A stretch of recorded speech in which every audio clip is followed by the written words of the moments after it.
বা সাই সুদর্শন, তারা কিন্তু তাদের সেই রূপ যোগ্যতা প্রমাণ করতে পারেনি। তারপরেও কেন বারবার অভিমন্যু মিশ্রণ ব্রত থাকবে, যার নামের পাশে রয়েছে 27টা সেঞ্চুরি এবং 7,000 রান, 48+ এভারেজ, এরকম একটা প্লেয়ার কি করে ব্রত থাকবে ইন্ডিয়া দল থেকে? ডোমেস্টিকে ভুরি ভুরি রান করছে, তারপরেও মাত্র 10 বছর বয়স থেকে বাড়ি থেকে দূরে পশ্চিমবঙ্গে এসে ক্রিকেট প্র্যাকটিস। কে এই অভিমন্যু মিশ্র?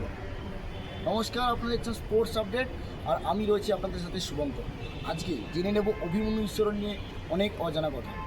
অভিমন্যু ঈশ্বরনের বাবার নাম রঙ্গনাথ ঈশ্বরন, যিনি একজন তামিল, কিন্তু জন্মগ্রহণ করেন নাগপুরে।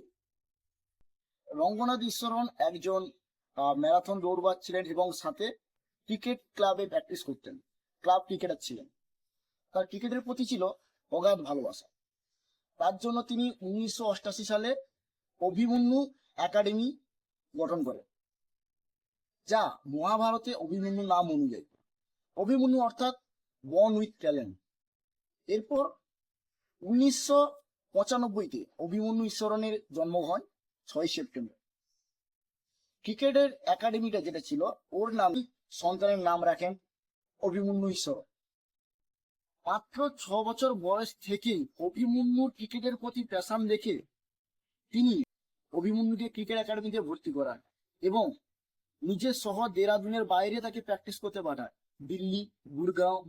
এরপর 2005 সালে মাত্র 10 বছর বয়সে তাকে পাঠিয়ে দেয় পশ্চিমবঙ্গে ক্রিকেটের জন্য।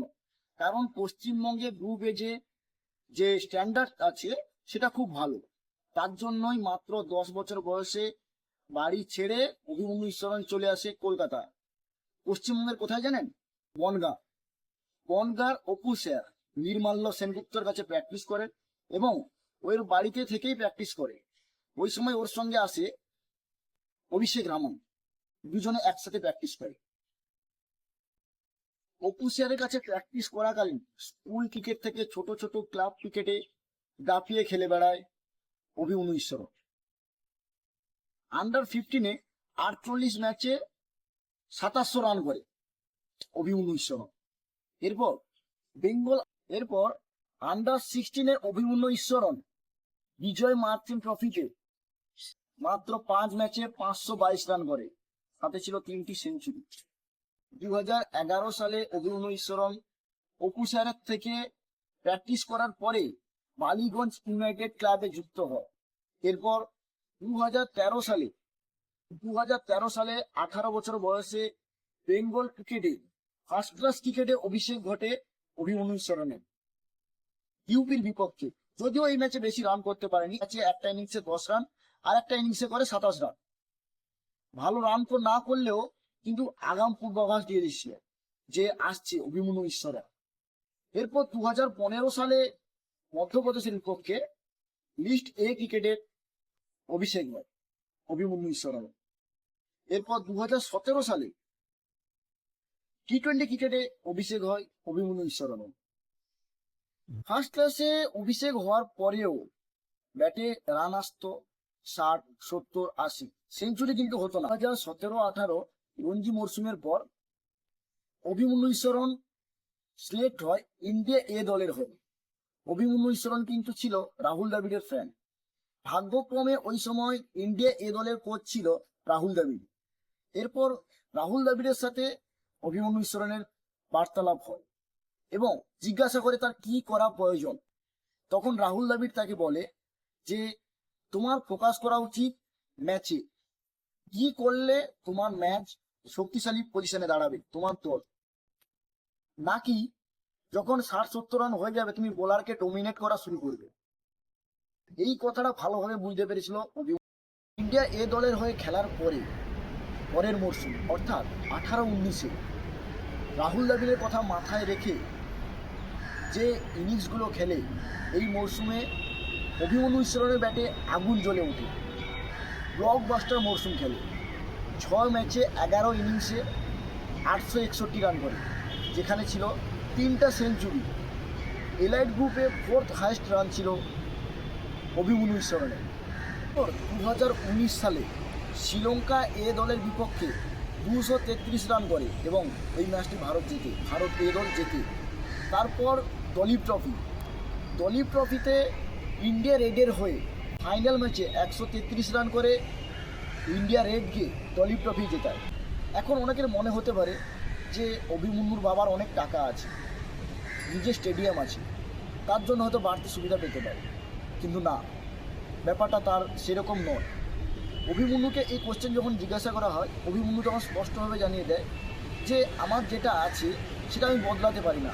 হ্যাঁ, তার জন্য আমি ভাগ্যবান, কিন্তু এর জন্য আমার বাড়তি প্রেশার থাকে। আমি যদি পারফরমেন্স খারাপ করি তাহলে তা পরিবারের সবার ওপর প্রেশার ক্রিয়েট করে। আমি যখন ক্রিকেট মাঠে যাই তখন আমি ওই প্রেশারটা মাঠে নিয়ে যাই না, আমি যেটার জন্য যাচ্ছি সেটার ওপর ফোকাস করি। অভিমন্যুর বাবাকে যখন এই সেম কোশ্চেন জিজ্ঞাসা করা হয় যে এরকম স্টেডিয়ামের জন্য অভিমন্যু ঈশ্বরন কি বাড়তি সুবিধা পায়, তখন তার বাবা জানায় কখনোই না। সবাই যেমন প্র্যাকটিস করে, রেগুলার প্র্যাকটিস করে, অভিমন্যু ঈশ্বরন ঠিক তেমনই। অভিমন্যু ঈশ্বরন যখন আসে, যদি অন্য কেউ প্র্যাকটিস করে তখনও কিন্তু অভিমন্যু ঈশ্বরনকে অপেক্ষা করতে হয়। যখন সবাই লাইন দিয়ে যখন ড্রিঙ্কস আনতে যায়, অভিমন্যু ঈশ্বরনকে তখনও লাইন দিয়ে ড্রিঙ্কস আনতে যেতে হয়। কোচেদের সাথে খুব শ্রদ্ধাভাবে কথা বলে এবং কখনও বাবার টাকা আছে বলে বা বাবার পাওয়ার দিয়ে কখনো রোয়াব দেখায় না, এমনটা বক্তব্য তার কোচ নির্মল্য সেনগুপ্তরও। তাদের কাছে অনেক দিন ছিল, বাচ্চাবেলা থেকে সেই অভিমন্যু ঈশ্বরনকে তারা বড় করেছে, তাদেরও সেই মতামত, কখনো কোনো অহংকার অভিমন্যু ঈশ্বরনের মধ্যে নেই। 2018-19 পর 2019-20 cricket association of Bengal Abhimanyu ঈশ্বরনকে ক্যাপ্টেন করে। গত বছরের চ্যাম্পিয়ন প্লেয়ার অর্থাৎ 861 রান করা প্লেয়ার এই বছর দুর্দান্তভাবে ফ্লপ যায়। 7 ম্যাচে মাত্র 258 রান করে। এমনকি কর্ণাটকের বিরুদ্ধেও সেমিফাইনালে রান করতে পারেনি।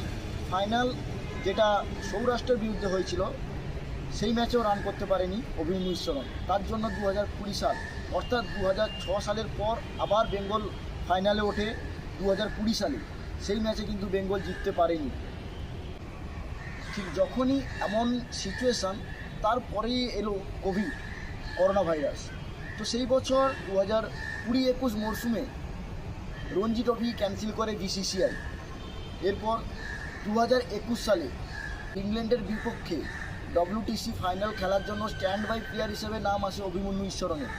এই সিরিজেই চোটে হয় সুমন গিল এবং ওয়াশিংটন সুন্দর। সেইবারেও কিন্তু অভিমন্যু ঈশ্বরনের সুযোগ ছিল দলে সুযোগ পাওয়ার, কিন্তু তার আগে ইন্ডিয়া এ দলের হয়ে ভাইস ক্যাপ্টেন থাকলেও তেমন রান করতে পারেনি। ইংল্যান্ডের বিপক্ষে সুযোগ পায়নি অভিমন্যু ঈশ্বরন। এরপর ঘরের মাঠে ইন্ডিয়া হোয়াইট হাউস হয় 3-0-তে।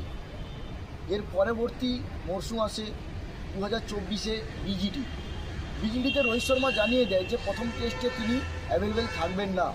তার জন্য দুর্দান্ত সুখবর ছিল অভিমন্যু ঈশ্বরনের জন্য, কিন্তু ঠিক তার আগে অস্ট্রেলিয়া এ দলের বিপক্ষে রান করতে পারেনি অভিমন্যু ঈশ্বরন এবং ইন্ডিয়ান সিলেক্টররা তার উপর ভরসা করতে পারেনি।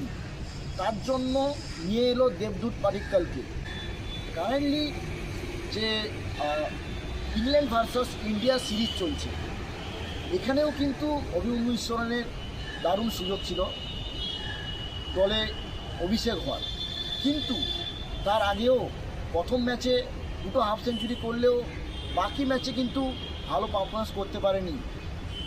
করুণ নায়ার, সাই সুদর্শন সেই নিরিখে অনেকটা এগিয়ে, তার জন্য সিলেক্টররা করুণ নায়ার এবং সাই সুদর্শনকে সুযোগ দিল, কিন্তু সেই সুযোগে তো তারা ব্যর্থ। অভিমন্যু ঈশ্বরন এতদিন ব্রত থেকেছে, কবে পাবে অভিমন্যু ঈশ্বরন ইন্ডিয়া দলে সুযোগ? যার নামে আছে 27টা সেঞ্চুরি, সে কি ইন্ডিয়া দলের টেস্ট জায়গা পাওয়ার জন্য যথেষ্ট যোগ্য নয়? প্রশ্ন থেকেই যায়। আমরা সবাই যারা বেঙ্গলবাসী, যারা অভিমন্যুর ফ্যান রয়েছে, তারা সবাই অপেক্ষায় রইব অভিমন্যু ঈশ্বরন কবে ইন্ডিয়া দলে অভিষেক করে। Subhankar Subhajit report, sports update.